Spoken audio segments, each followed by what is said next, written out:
Hey YouTube, welcome back to our Candles Cartel YouTube channel. So today I'll be showing you how to fulfill an order at 4 o'clock in the morning.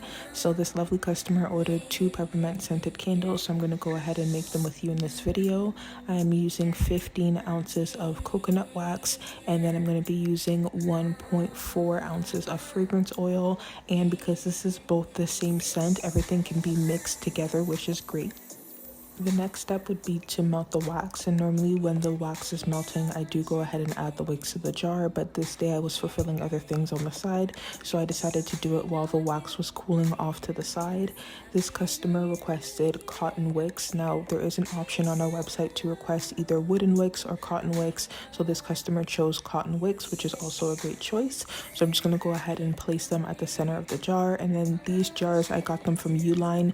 They do have a number in the middle of the jar on the outside on the bottom, so that makes it easier to place the jar in the middle. So that's what you guys saw me do here.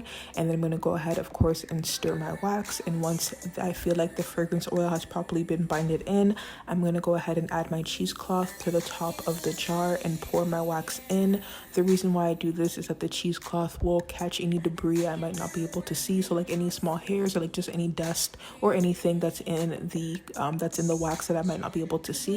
The cheesecloth will go ahead and catch that.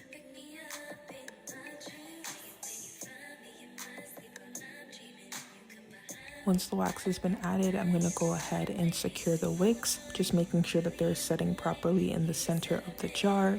And then once the candles have had time to set for about 24 hours, I'm going to go ahead and trim the wick. Now I try to trim them as low as possible, just so it gives the customers kind of like a guideline on how low they should be trimming the wicks after each use.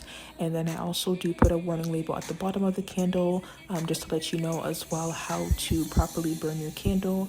And as I stated earlier in the video, both these candles were peppermint scented candles, so here's the cute little label. And then we're going to go ahead and move on to the packing part. So just adding my packing peanuts, my bubble wrap, and then it's off to go. So I thank you guys so much for tuning in once again to my videos, and hope that you enjoyed this video and that you learned something. And if you're a customer, I hope that you are satisfied with the way that we pack our candles. And thank you guys so much for watching. Don't forget to like, comment, and subscribe to the channel. Take care.